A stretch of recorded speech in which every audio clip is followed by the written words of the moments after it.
Tov, Erev Tov. On en était au chapitre 14 de Rosh Teshuvah,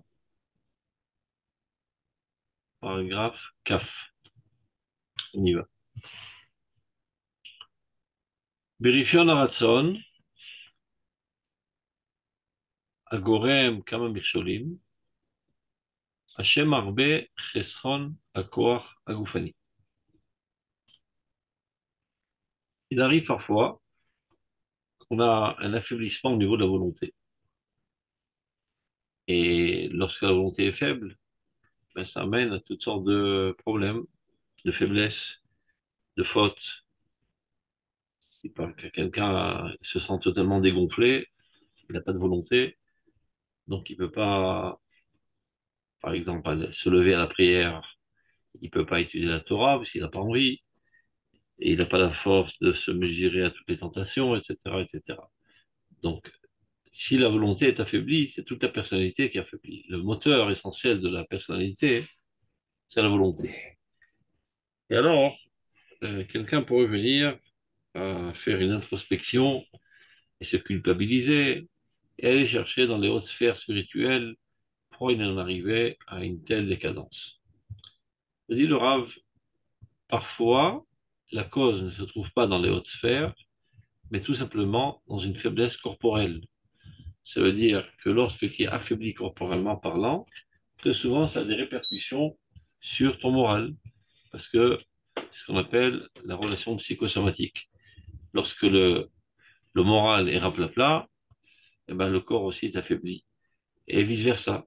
Lorsque le corps est affaibli, quelqu'un est très malade, souffre énormément, etc., il n'a pas tellement le moral, il n'a pas tellement de volonté, tout est brisé. Donc il faut aller savoir toujours chercher où se trouve le problème. Pas directement s'élever vers les hautes sphères spirituelles et là-bas aller chercher le problème. Il se peut que le problème se trouve dans une zone bien plus élémentaire, c'est-à-dire au niveau du corps. Donc renforçons le corps, ça a de fortes chances, très souvent, de renforcer la volonté. Donc c'est ce qu'il dit là, regardez. Berifion aratso. Lorsqu'on rencontre une faiblesse de la volonté, agorem kama mesholim, qui empêche toutes sortes qui entraîne toutes sortes de péchés. Hachem arber isron agura choufani. Très souvent, la cause se trouve dans une faiblesse corporelle. Ah, fiegamu achuz de kama gormim musarim. Bien que ça a aussi une relation avec des facteurs moraux. Et comme,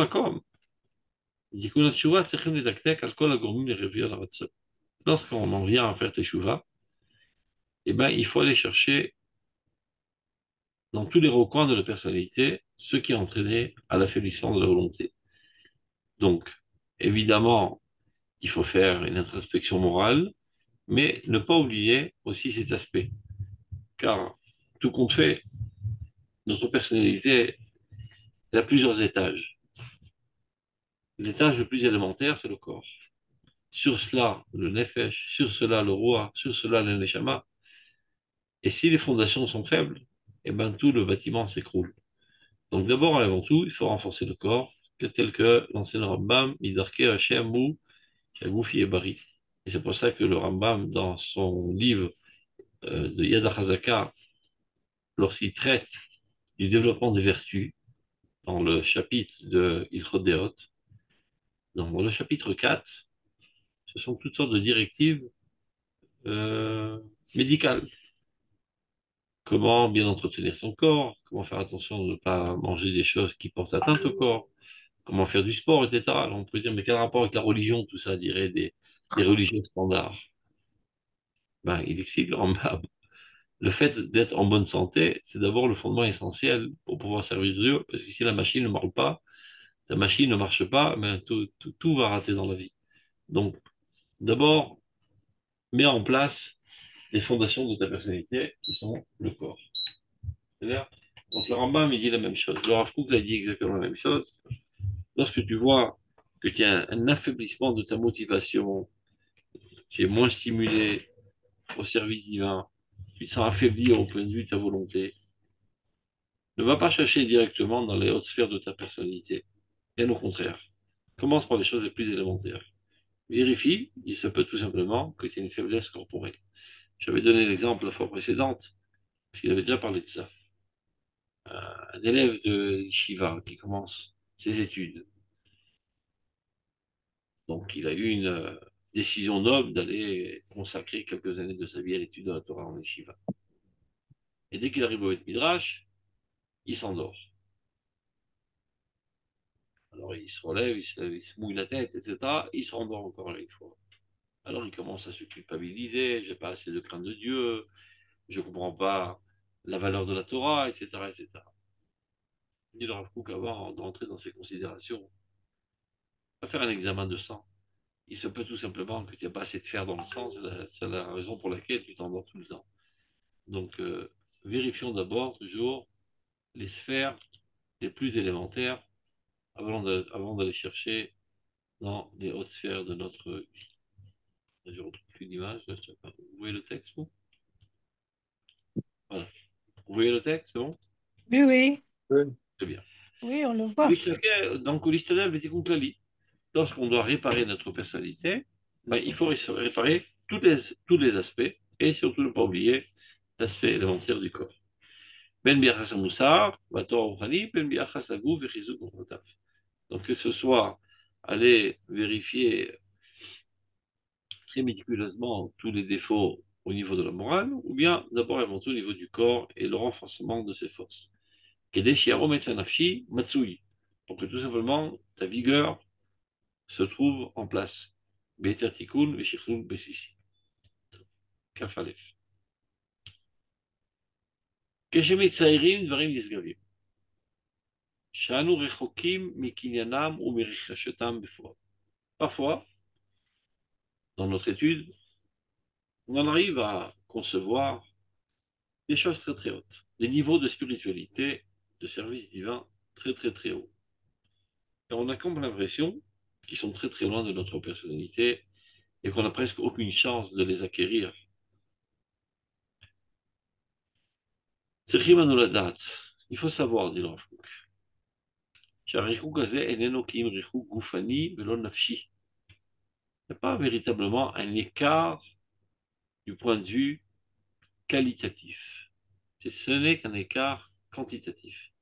Le fait même que tu es capable de les concevoir, ça prouve que tu appartiens à cette sphère. Sans quoi, ça n'aurait même pas effleuré ta pensée. Donc, ça prouve très bien que le niveau que tu es en train de lire, que tu es en train de comprendre, mais que tu as vu chez une autre personne et qui te donne envie de te lever à ce même niveau, ça prouve que tu appartiens à cette sphère. Ce n'est qu'un écart corporel, c'est-à-dire avec un petit peu d'effort, tu es capable d'y arriver.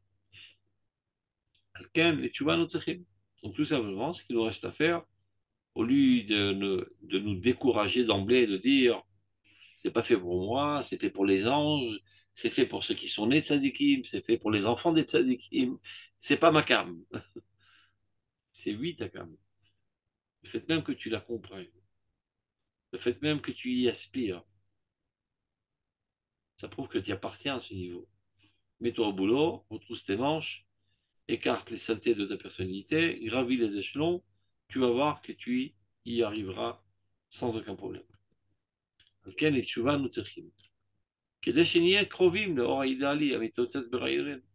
Afin d'être proche de cette lumière idéale qui scintille maintenant dans notre pensée, dans notre compréhension. Jusqu'à présent, tu vois bien que tu n'y avais pas pensé. Et maintenant que tu y penses, que ce soit un fait du hasard, entre guillemets, parce que par hasard, tu as ouvert un livre qui traitait d'un tel sujet, que ce soit suite à une rencontre, tu as rencontré quelqu'un de très noble, de très haut, de très idéaliste, et ça a stimulé en toi la volonté, toi aussi, d'être à ce niveau. Ça prouve tout simplement que ce n'est pas un fait du hasard, c'est que le temps est arrivé d'y adhérer parce que tu y appartiens du point de vue essentiel dans ta personnalité. Mets-toi au travail, épluche les écorces qui t'empêchent à accéder à ces niveaux et tu verras que tu y réussiras. Maintenant, sur ce, Laura nous donne quand même certaines directives quant à la teshuva. Lo lavo lidol atzvut. En aucun cas, ne te laisse pas sombrer dans la tristesse. Le pire des ennemis de la teshuva, c'est la tristesse. Et la plupart des gens qui commencent à faire teshuva ont tendance très facilement de tomber dans la tristesse. Et pour cause, parce qu'ils se disent, regarde, comme je suis sale, je ne suis pas adéquat à m'approcher de Dieu, je suis un être sale. Et ils s'enfoncent davantage, pensant que ces pensées sont des pensées de teshuva. Ça n'a aucun rapport avec le teshuva. Au contraire, si tu penses vouloir te rapprocher de Dieu, c'est parce que tu es adéquat à Dieu. C'est parce que ton âme, elle est pure. Parce que ton âme, elle est sainte. Les gens sales n'ont pas de telle envie de se rapprocher de Dieu. Le fait même que tu aies envie de te rapprocher de Dieu, ça prouve que de manière essentielle, tu es adéquat à ce niveau. Donc surtout, ne te laisse pas berner par ces faux conseils du Yetzarara, qui te dit culpabilise-toi, aie honte de toi, méprise-toi, dédaigne-toi, considère-toi comme une saleté, etc., etc. Lo lavo ide atzvut. En aucun cas. Et dès qu'une telle pensée commence à effleurer ton esprit, repousse-la de toutes tes forces. Quand tu la vois arriver déjà à l'horizon, prends ta mitraillette et tire dessus à bout portant. Ne la laisse pas s'approcher de ta personnalité. Une telle pensée est une pensée ignoble qui en aucun cas te ramènera à Dieu. Bien au contraire, ne va réussir qu'à t'écarter de Dieu pour toujours. Donc, lo lavo lidatsut, qui ose vechedva memko. On se rapproche de Dieu avec puissance et avec allégresse, avec joie, d'avoir le mérite de retourner à la rencontre de Dieu. Donc, lo lavo lidatsut, ou bitul, et d'annuler ta personnalité. Ametachtesh et Oretz Chaim, qui risquerait d'estomper la vigueur de la vie, la force de la vie. Ce qui est lui permis, bitul primi adim. Une annulation intérieure très délicate. C'est comme si que quelqu'un, je sais pas, Leno, il a un guidoul, comment c'est un guidoul en français, quelque chose qui commence à pousser dans son corps, une gangrène microscopique, et bon, on prend un tout petit bistouri et on coupe. On ne prend pas un poignard et on coupe tout le corps pour enlever la petite gangrène. Un Non. abcès, Hein? Un un tout abcès. petit, ça peut être quelque chose qui grandit dans ton corps et qui peut être Mm. malin ou bénin, peu importe. On enlève. On fait ça avec beaucoup de précision et beaucoup de délicatesse. On n'extirpe que le point empoisonné et non pas tout le corps. Et ben, de même dans l'âme. S'il y a une faute, s'il y a eu un trait de caractère qui commence à faire à s'esquinter, ben, occupe-toi de lui avec précision et délicatesse et ne commence pas à accuser toute ta personnalité. C'est pas parce que tu as une tache d'un demi-millimètre sur ta chemise que toute ta chemise est une tache et que toi-même tu deviens une tache. Non, tu dis Rav Ben Shushan, c'est une tumeur, non? voilà, Que Dieu préserve, hein, que Dieu préserve. D'accord, merci. voilà. Bitul Klimiadim. Donc il faut savoir faire la part des choses. Je suis quelqu'un de bien, je suis quelqu'un d'extraordinaire même. J'ai une neshama sainte, j'appartiens au peuple d'Israël. Mon neshama est sainte, elle est divine. Dans la superficie la plus écartée du centre de ma vie, il y a une petite tache. Et c'est ça que je dois annuler.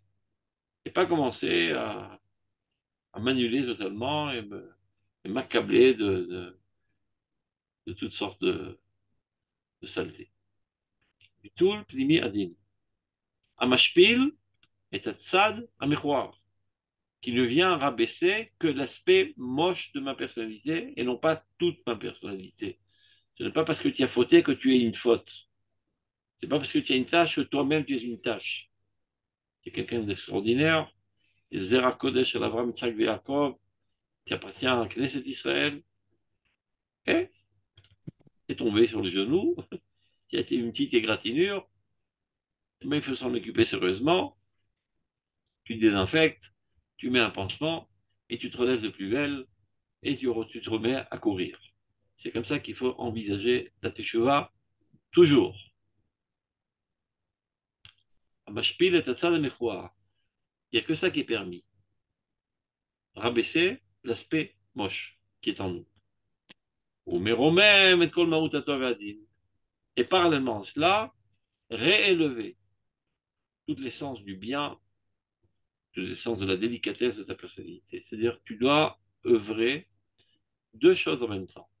D'un côté, rabaisser l'aspect moche. D'un autre côté, parce que ça risque de se propager, cette tendance à te rabaisser, à annuler, renforce davantage ton moi. Tu dois te convaincre combien tu es quelqu'un de bien, quelqu'un de pur, quelqu'un de sain. Et de ce fait, ce comportement ne t'est pas adéquat. Il fait tâche à ta personnalité qui est si propre, si pure, si idéaliste. Ce n'est que en venant dans cette position qu'on peut réussir à faire tes cheveux. Yemin Hashem Romema. La main de Dieu est très haute, Yemin Hashem Osachaïd, et c'est comme ça qu'elle fait la guerre. C'est-à-dire, pour réussir dans la guerre, il faut relever sa personnalité. Tout comme dans la guerre militaire. Imagine que le commandant, avant de sortir à l'attaque, il dirait à ses soldats, mais qui sommes-nous? Nous sommes des nuls, nous n'avons aucune chance, nous sommes des tâches humaines. Allons-y au combat. Qui c'est qui va venir avec nous? Après un tel discours démoralisant. Je veux dire, nous sommes très puissants, nous sommes très forts, nous avons les bouffées vifs, etc., etc. Remplir de motivation et d'allégresse, très souvent même dans les batailles d'Israël, on fait chanter les Chayalim avant de sortir au Krav. C'est ce qu'on appelle la saute morale, relever le moral. C'est que comme ça qu'on peut gagner la guerre. Et ben, tout comme la guerre contre nos ennemis, il en est de même la guerre contre le Yetzirara. On doit venir avec toutes les forces de notre âme qui, elle, est toute pure, contre cette petite déviation qui a réussi à nous faire trébucher. Et c'est comme ça on en sortira victorieux. Top. Kaf bet. Miut arimuna betfilato. Sheba. לא מפני חוסר אמונה בהשגחה האלוהית חס ושלום, אלא מפני דקעות ליבו מרוב עוונותיו ועוצם שברון רוחו בתשובתו, סופה שתתהפך לאמונה עליונה ואדירה בימין השם רוממה, שתעשה נפלאות גדולות בעזרת השם יתברך, המדריך ענבים במשפט ומלמד ענבים דרכו. Donc, מיעוט האמונה בתפילתו. Parfois, il y a quelqu'un qui a un manque de confiance en sa tefila, un manque de foi. Il se dit, ma tefila, elle n'est pas effective. Elle n'a aucune chance d'être exaucée. Bon, tout dépend quelle est la cause de cette non-confiance. Si c'est parce qu'il ne croit pas en Dieu, que Dieu est capable de changer les choses, tout simplement, c'est un confère. Mais c'est pas de ça qu'il s'agit. Parfois, il y a quelqu'un qui perd confiance en sa tefila. Il dit, bon, moi, ça sert à rien que je prie de toute façon. C'est perdu d'avance. Allez demander à un tzaddik qui prie, parce que moi, je ne suis pas capable de prier, ça sert à rien ma prière. Maintenant, pourquoi il en arrive à cette conclusion erronée? Il se dit, oh, l'homme c'est pas parce qu'il a un manque de foi en la direction divine de ce monde. Et donc, comme si que Dieu, n'était pas capable de gérer le monde et de changer les choses en bien. Et là, il dit, écoute, Libo. C'est écoute, tout simplement, une certaine sous-estimation de son moi. Il se sent déprimé, il se sent sale, à tel point de rentrer dans une dépression profonde, une sous-estimation, qui découle de toutes les fautes qu'il a fait. C'est-à-dire, il se sent totalement sale. Il se dit donc sans aucun doute, Dieu ne prêtera même pas oreille à mes tfilotes. Et il se sent brisé. tout son esprit est brisé, son âme est brisée. Ben dit le Rav, Sofa Shetitaper Lemuna Eliona va dire, en fin de compte, ceci se transformera en une émouna grandiose, suprême et très puissante.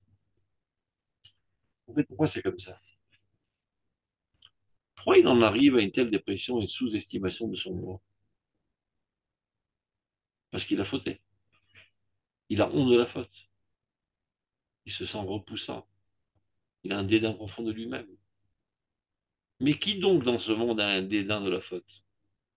Qui a un dédain de la saleté? Celui qui, dans son essence profonde, est propre. Donc, si tu ressens un tel malaise au point de désespérer de l'efficacité de ta prière, ça prouve que tu es quelqu'un de foncièrement bon, essentiellement bon. Donc, n'aie crainte. C'est vrai qu'il ne faut pas le faire, comme on l'a dit précédemment. Surtout, ne sombre pas dans le désespoir.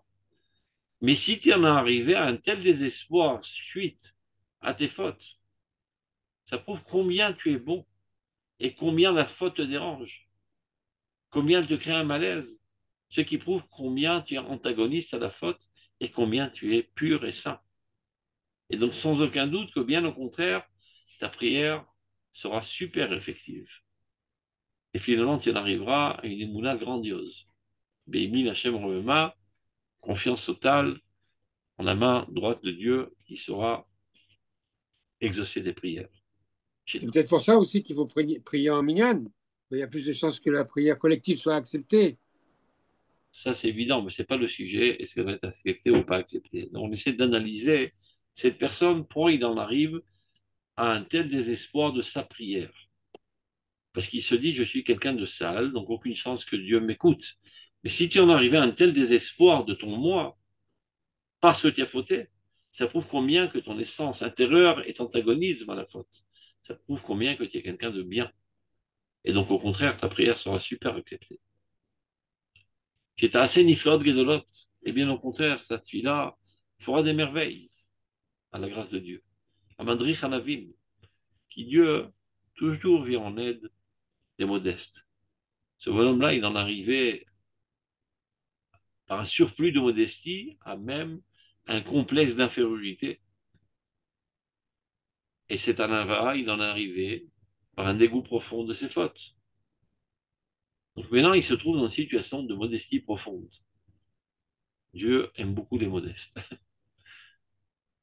Et donc, évidemment qu'il ne faut pas fauter. Mais si déjà tu as fauté et que cette faute t'amène à briser ta gava, eh bien, tant mieux. C'est l'occasion d'en profiter. C'est un tremplin extraordinaire pour travailler sur ta hanava. Et au contraire, tu en ressentiras grandi. Et évidemment que tes prières seront encore plus exaucées. Donc, c'est assez niflot gedolot, Bezrat Hashem Yitbarach, Hamadrich Hanavim, Bemishpat, ou Melamed Hanavim Darko. Et Dieu vient lui-même enseigner ses chemins aux personnes modestes. Kav Gimel. Ça va dans le même sens, regardez. אם אדם נשפל כל כך בדעתו, עד שמרוב מרירות נפשו על עוצם ירידתו המוסרית בכל חטאותיו, איננו יכול להרים ראש לעסוק בתורה ובמצוות וביישובו של עולם ובבחירת הבריות, במלוכה ושמחת נפש בריאה. Donc ça décrit plus ou moins la même situation. C'est quelqu'un qui se sent tellement rabaissé,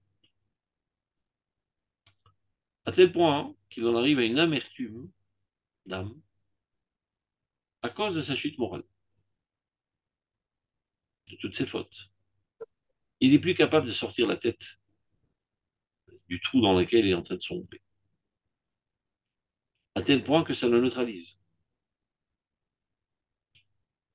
Il se sent incapable ni d'étudier la Torah, ni de faire les mitzvot, ni de s'adonner à la construction du monde, c'est-à-dire d'aller au boulot. Il ne fait rien. Il sombre dans un désespoir profond, tellement il s'accable de responsabilité d'avoir fauté, de culpabilité.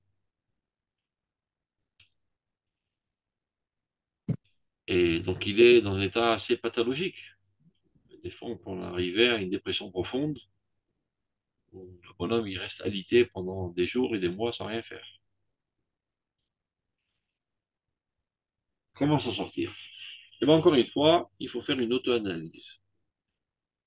Essayer de comprendre qu'est-ce qui m'a amené à cette situation.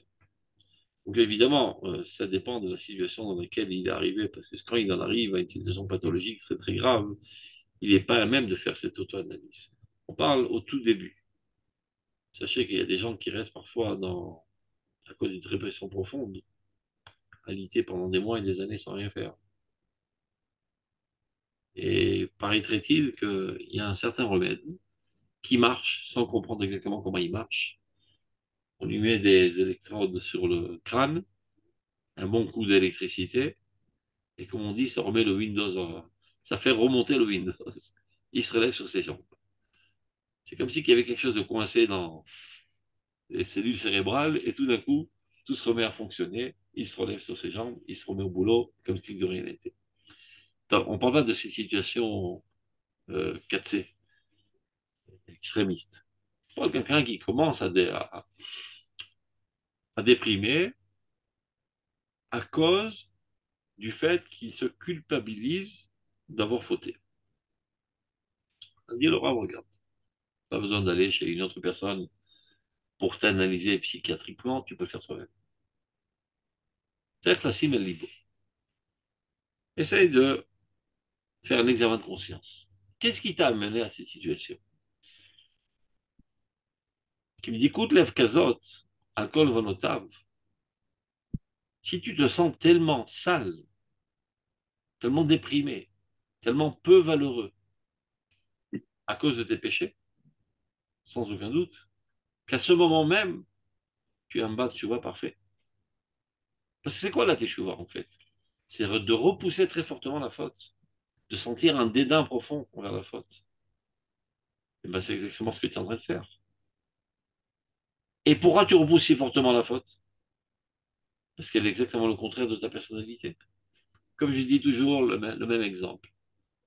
Si on te demande à toi d'aller nager dans les égouts, ben c'est horrible, tu peux pas le faire, tu es dégoûté. Mais si on demande à un rat ou à une souris de nager dans les égouts, ben c'est parfait.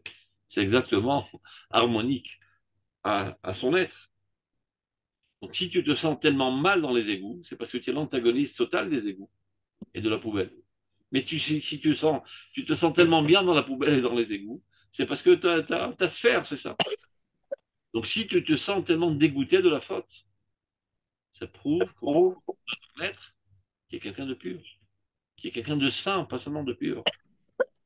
Donc au contraire, reprends du poil de la bête, aie confiance en toi, commence à t'aimer, commence à t'estimer, et de savoir combien tu es pur et tu es haut et combien tu es proche de Dieu.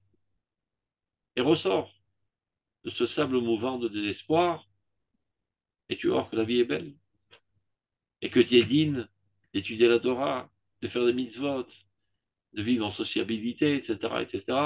Tu es quelqu'un de totalement normal. Ce n'est pas parce que tu as fauté que tu es devenu une saleté humaine. Ça arrive à tout le monde de fauter. En tzadik baret ashriya setov elecheta dit Shlomo Ameler. Ça n'existe pas dans ce monde un être qui ne fait que le bien, qui ne faute jamais. L'homme, dans son essence même, est faillible. Et personne ne t'accusera d'être faillible, c'est Dieu qui t'a créé faillible. De quoi tu es accusé? C'est que lorsque tu tombes, tu te décourages et tu dis, ben, je suis plus capable de me relever. Eh bien, Ken qui est capable de te relever. Arrête de te sous-estimer. Donc il dit au contraire, à ce moment-là où tu ressens tellement de dépression profonde suite à ta faute, eh ben sache que tu es un Baal Tshuva Gamour. Au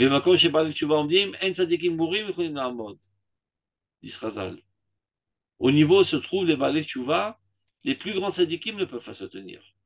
Donc tu es quelqu'un de haute gamme, de très haute qualité, sache-le. Donc commence à te surestimer et non pas te sous-estimer. Son niveau est très haut. Yochal aniach dato, tu peux te calmer, Velashou le simrato, retrouver ta joie de vivre, Chedvat rucho, l'allégresse de son esprit, Vela asok bekol atov, et tu es digne de t'occuper de toutes choses bonnes et pures. Tu te relèves chaque dans un cœur rempli de Mm. visibilité et de joie, qui tov et Yashar Hashem. Dieu est bon, Dieu est droit, et Dieu est avec toi.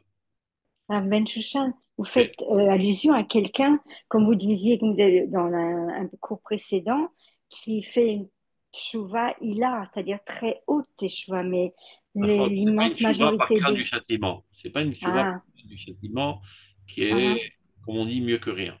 C'est une tchouva ah, par identification profonde avec le bien. Et là, il te d'accord, sent combien qu'il est loin de ce bien. Eh bien, il te dit, d'accord, tu te gourres, tu n'es pas loin.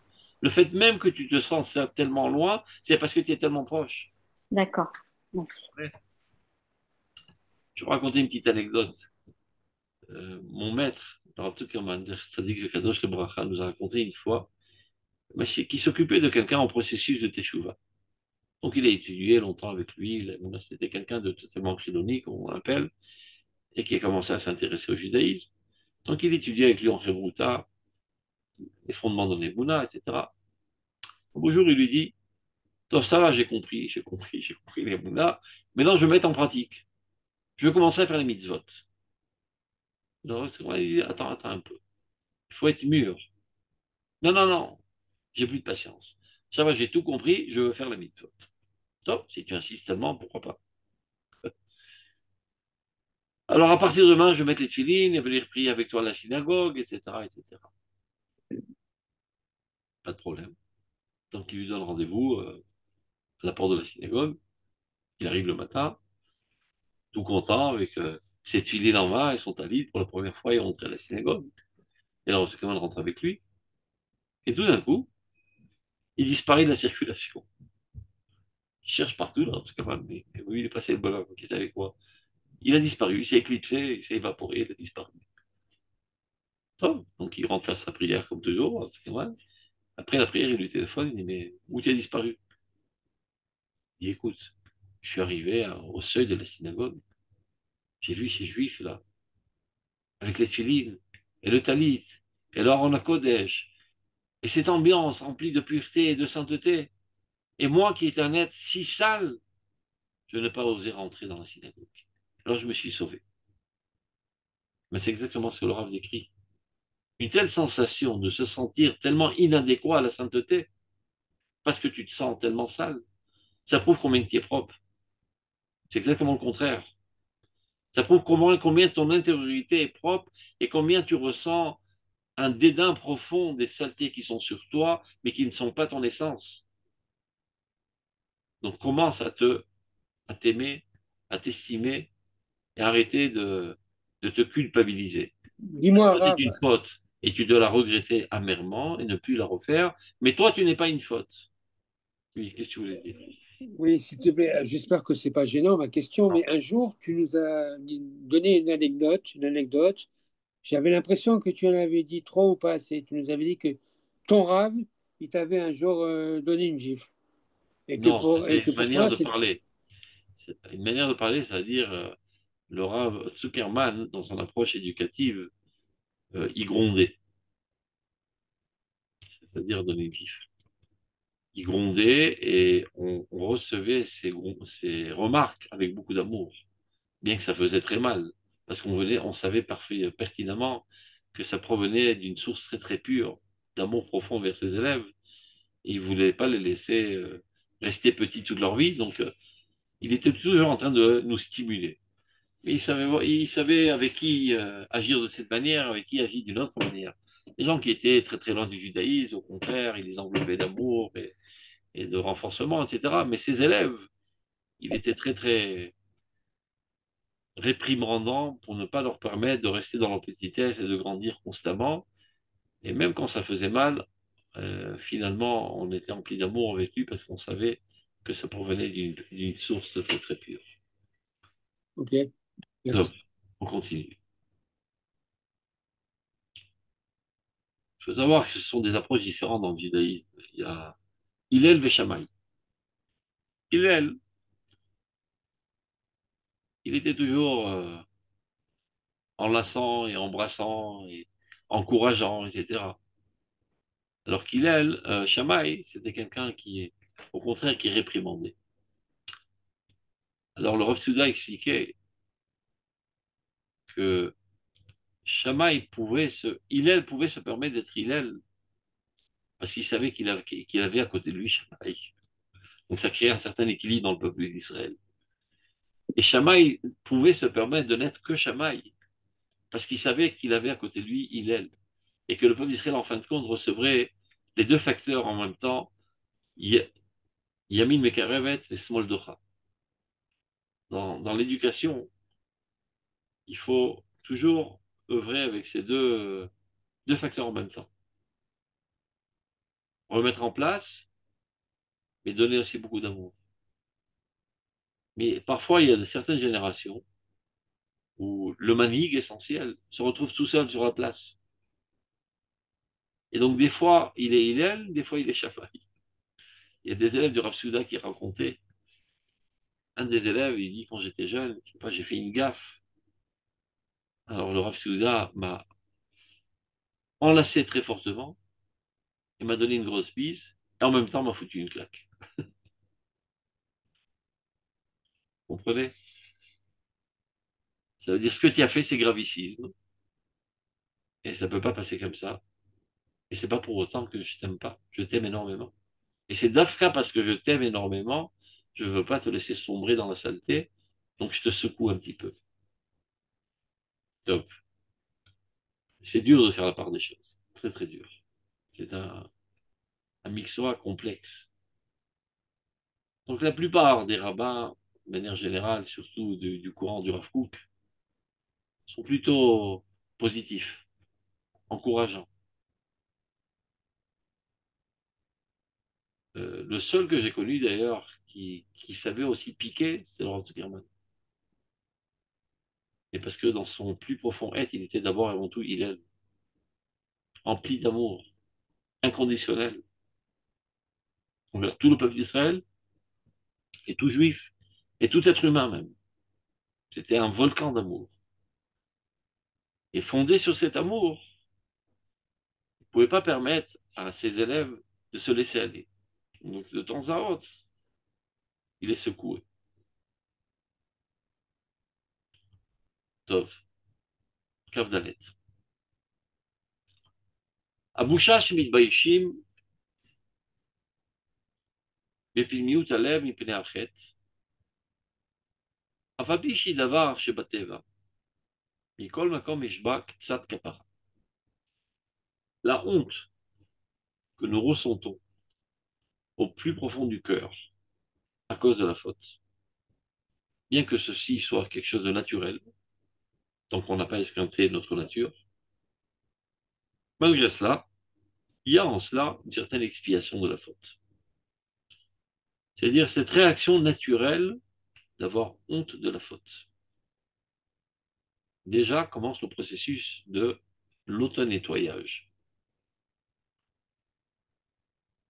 Quelqu'un de naturellement conçu, lorsqu'il faute, comme on dit en argot, il se sent mal dans ses pompes. Ça, il ne se sent pas bien. Il n'y a qu'à voir un petit enfant, même en classe de maternelle, même avant ça, au GAN, si par mégarde, je sais pas, il a vexé son ami et son ami commence à pleurer, et ben lui aussi il se sent mal, il commence à pleurer avec. Parce que la nature première de l'être humain est d'être bon. Comme le dit Shlomo Ameler, Elohim esat Adam Yashar. Dieu a fait l'homme droit.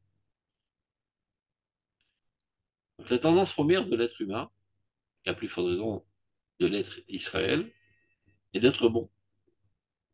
Et donc, dès que tu dévies de ce fondement essentiel de ta personnalité, tu te sens mal. Tu ressens un malaise profond. Tu as honte de ce que tu as fait. Donc tu peux dire, mais j'ai rien fait de bien, c'est naturel, c'est pas moi. Alors que la teshuva nécessite a priori un effort, comme toute notre vie, Adam Larmanioulad. Nachon. Mais il faut savoir que cette réaction spontanée naturel d'avoir honte de la faute, commence déjà le processus de nettoyage de la faute. Donc, qu'est-ce qu'il nous reste à faire? D'élargir davantage. Ça veut dire, le premier élan de honte, il est instinctif, naturel. Maintenant, je prends ça en main du point de vue dans ma conscience, avec mon libre choix, et j'intensifie davantage cette sensation de honte. Et c'est là que commence ma prière prophète pour continuer le processus de nettoyage de la faute. C'est ce qu'il dit dans la suite, regardez. J'ai mis si mis ma lèvre, l'archive est à boucher.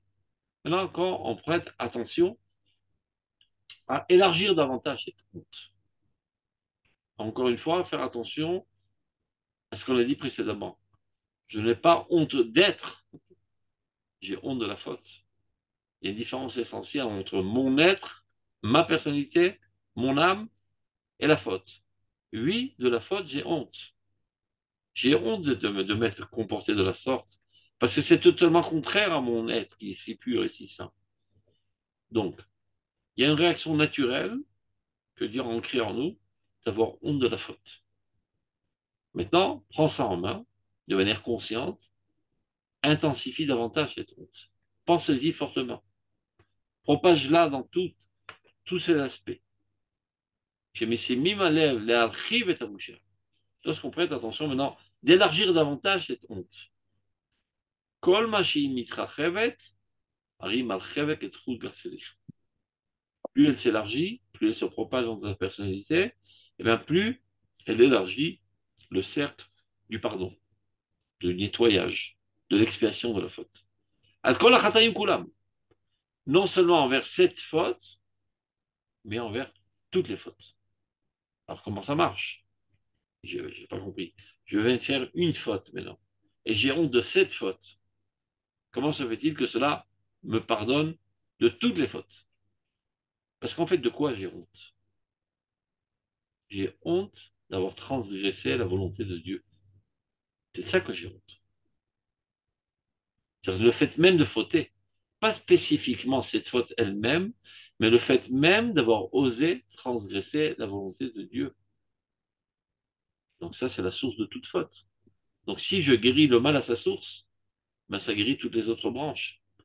Toutes les autres fautes qui sont sorties de moi, suite à cette faiblesse d'avoir osé transgresser la volonté de Dieu.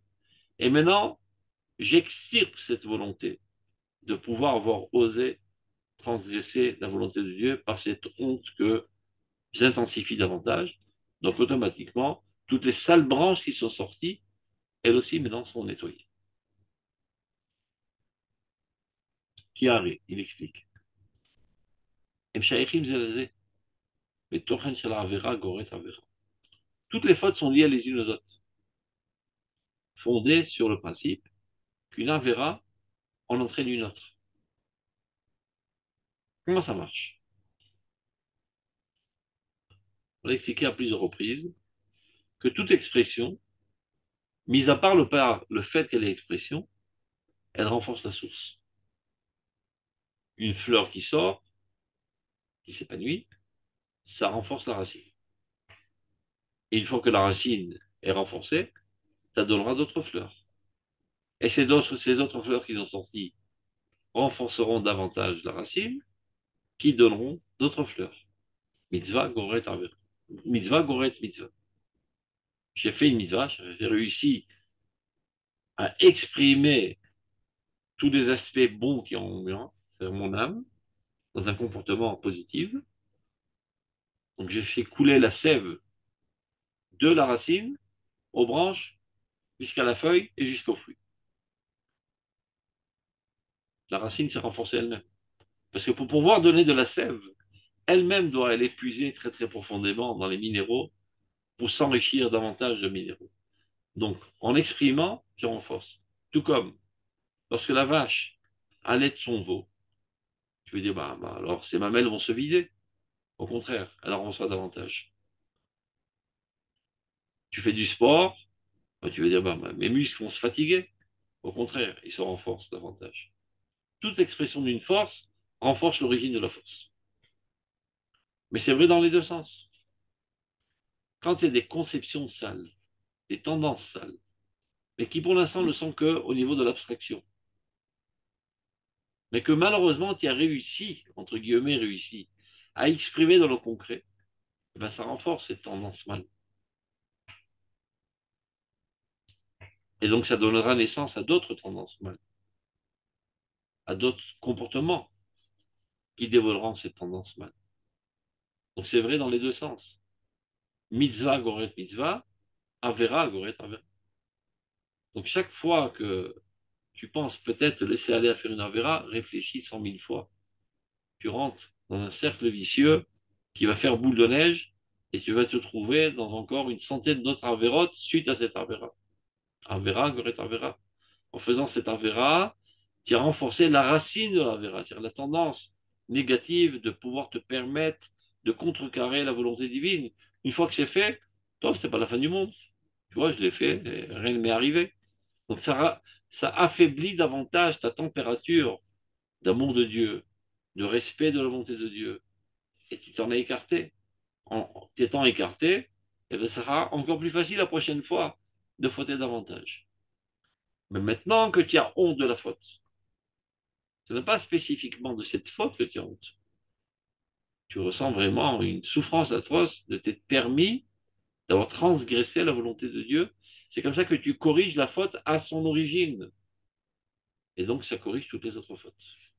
Toutes les autres feuilles sales qui ont poussé de cette racine pourrie se fanent, n'ont plus de sève, et elles vont disparaître. Karem shaïchim, zé la zé, betochen shel avera, goret avera, et donc de ce fait, Amid Bayesh, Mechad Mechataav, celui qui a honte d'une de ses fautes, Mikulam Amid Bayesh. En fait, il a honte de toutes les fautes. De la faute de toutes les fautes. La faute première,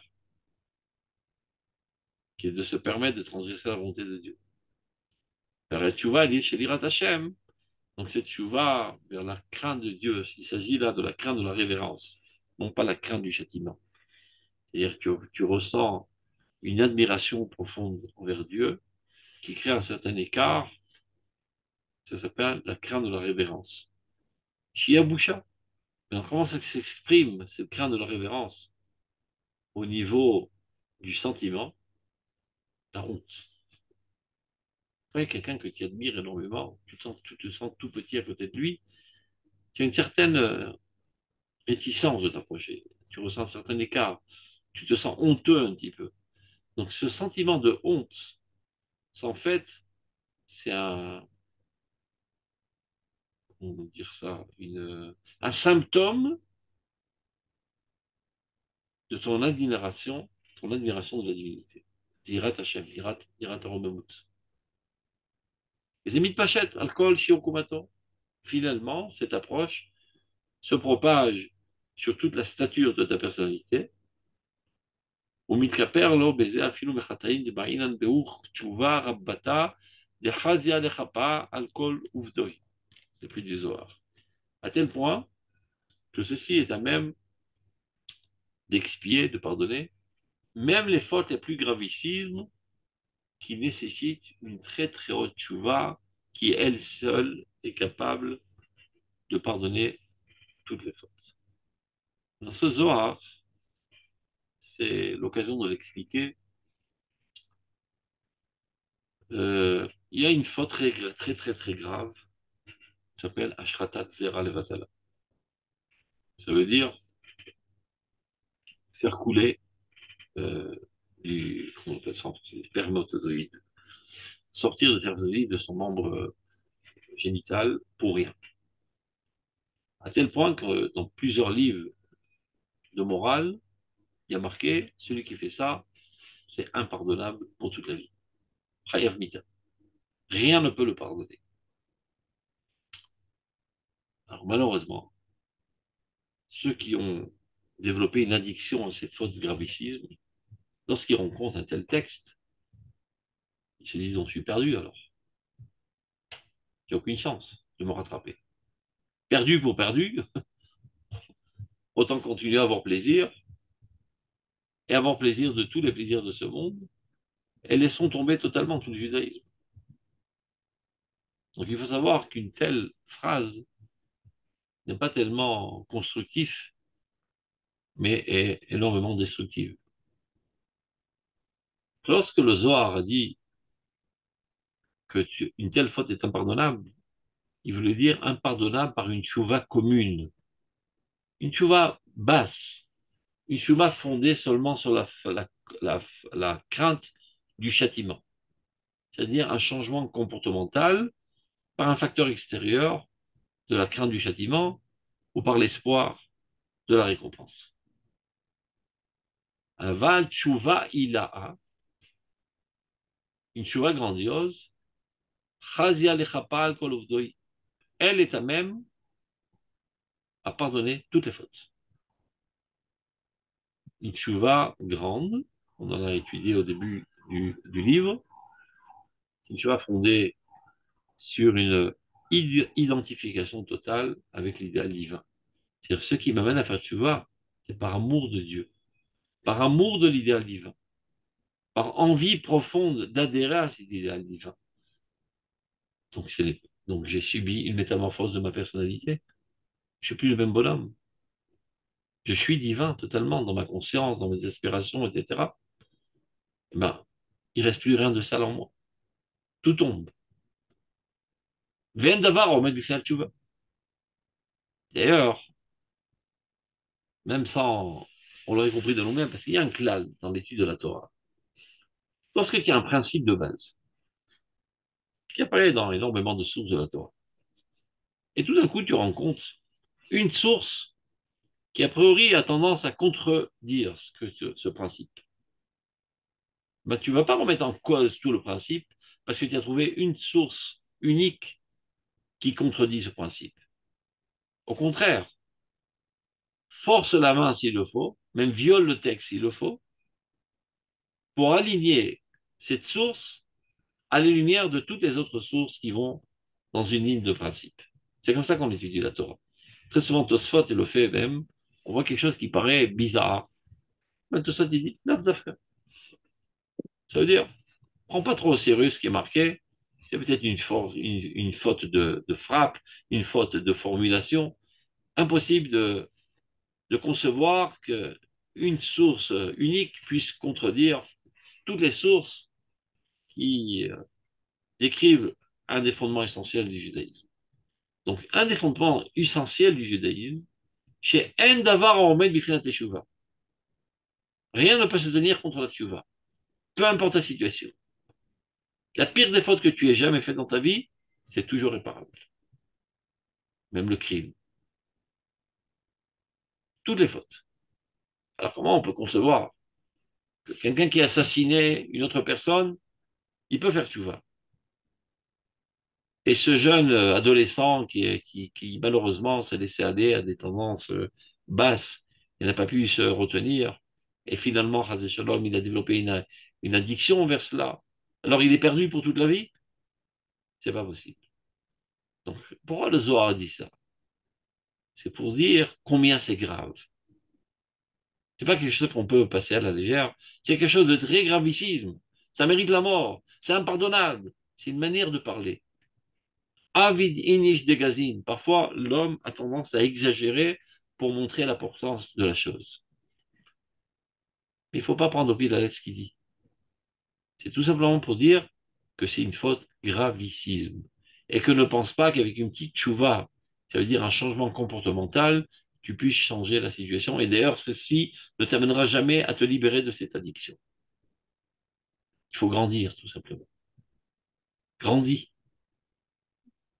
Élève-toi à une spiritualité très haute, à une émouna très profonde, un amour de Dieu très profond. Il n'y a que ça qui pourra te hisser de ces bassesses. Mais Parce qu'en on fait, sait. en fait, il faut comprendre. Les gens qui développent une telle addiction, c'est parce qu'en fait, ils manquent de bonheur intérieur, donc ils se cherchent un pitsouille, comment on dit ça, un pitsouille, Compensation. une compensation. Donc ils cherchent, au lieu du bonheur, des plaisirs éphémères, momentanés, pour compenser le manque de bonheur intérieur. Et tant qu'il est dans les tristesses, alors il se laisse aller dans l'alcool, dans la cigarette et dans ça. Donc il faut faire une réparation à la source, la monnaie au bonheur. Donc tu n'auras plus besoin de ces artifices extérieurs. Pour la monnaie au bonheur, il faut qu'il vive un idéalisme très très haut qui l'emplit de sens dans la vie. Donc il n'a plus besoin d'aller chercher son bonheur dans des zones si sombres et si sales. Mais est-ce qu'on décrit ce caractère-là comme gravissime Gravissime. parce que la semence est censée donner la vie. Or, si c'est et voilà, et si ça donne rien du tout, alors c'est comme un meurtre. D'accord. Mais tu vois bien que même le meurtre, il est réparable. La tchouva, elle peut réparer le meurtre aussi. Oui, ok, Non, mais donc, plus forte raison que ça peut réparer ça aussi. d'accord. Mais dans la Mais compréhension, ça dépend de c'est ça. quel tchouva. D'accord. Donc, le Zohar a voulu dire par cela, ne pense pas qu'à part un petit changement comportemental, ça va être pardonné. Mais oui, c'est pardonnable en faisant un changement essentiel de ta personnalité, en adhérant à un très haut idéalisme. Ça peut être tchouva ilaha, et tel ce qu'on a expliqué dans le premier chapitre de Rote Teshuvah, tchouva sikhlit. Il faut comprendre quelle est la vocation du monde, quelle est la trajectoire de l'histoire, quel est le projet divin dans ce monde, et d'y adhérer très fortement, d'en être enthousiasmé, d'en être mobilisé par cet idéal et de t'y adonner toute la vie. Donc tu appartiens maintenant à une autre classe. Tu as gravi les échelons, tu n'es plus en cours préparatoire, tu es en terminale. Et donc tu n'as plus envie de patauger dans la boue de ce cours préparatoire une fois que tu as goûté à haute sphère de la vie. Donc, et pour ce faire, il faut étudier la Emouna la plus profonde. Il n'y a que ça qui peut sortir les gens de ces saletés.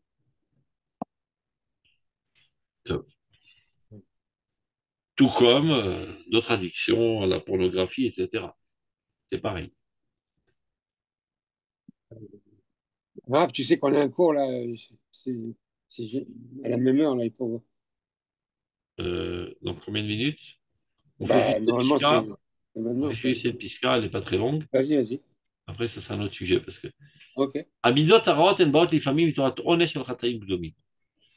parfois, les sales traits de caractère qu'on a découlent de fautes précédentes.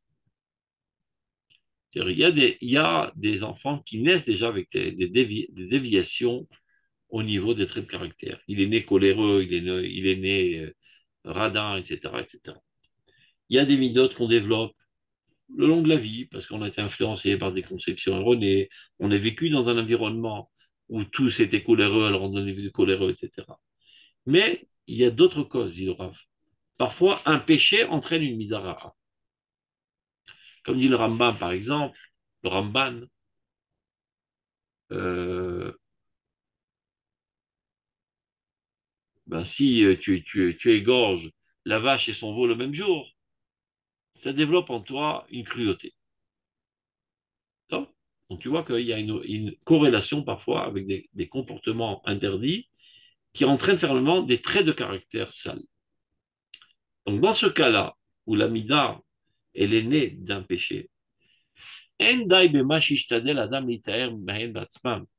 n'est pas suffisant d'aller s'occuper seulement du symptôme, c'est-à-dire de l'amida. Il ne pourra véritablement retrouver sa pureté de caractère que lorsqu'il aura euh, farfouillé dans ses actions et d'essayer de comprendre quel est le péché qui a développé en lui cette mida. Donc il doit faire tchouva à la racine, au niveau du péché. Et tu ne peux pas te permettre seulement de mettre de la pommade sur le bouton qui est à pousser sans aller réparer ce qui a entraîné le bouton de pousser sur ta peau. Il y a un péché. Donc va faire pishpouch bemaasav, va faire une introspection de toutes les actions que tu as faites et essaie de comprendre quel avéra j'ai fait qui a pu m'amener à un tel trait de caractère sale. Ce n'est que comme ça que je pourrais réparer à la source ce trait de caractère qui est une déviation. Donc c'est ce qu'il dit là, regardez. Endai bemashi ishtadel litaer mahen ve'atzmam. Ça suffit pas dans ce cas-là d'aller seulement purifier la mida. Shelo yashu le tarato, car il sera véritablement capable de retourner à sa pureté essentielle, primaire. Ki kishi pashpesh b'maasav yashu ma'avonot. Il doit faire, tu vois, des péchés qui ont entraîné cette chute au niveau des midot. Donc c'est comme si srar mitzvah, mitzvah. La récompense de mitzvah, c'est que tu en arrives à faire une autre mitzvah. Srar avera, avera. Onesh el avera, c'est avera. Et là, c'est onesh el avera, c'est midara. La punition de ta avera, c'est que tu en arrives à développer en toi un trait de caractère sale. Donc tu rentres dans une certaine galère qui est dure d'en sortir. Donc ne te suffit pas d'aller passer de la pommade seulement sur la mida, essayer de la réparer. Va chercher à la source quel est ton problème, et c'est que comme ça que tu pourras te purifier. Donc, on arrête là aujourd'hui, portez-vous bien. Shabbat תודה רבה. תודה רבה, shalom. אברהם. Shabbat shalom. שבת שלום. תודה. ערב טוב. Au revoir. Merci d'avoir visionné cette vidéo. Je vous invite à vous abonner à notre chaîne InMode pour plus de replays, de conférences, de cours, d'interviews. Cliquez sur le bouton juste ici et vous êtes abonné à l'InMode. À très bientôt.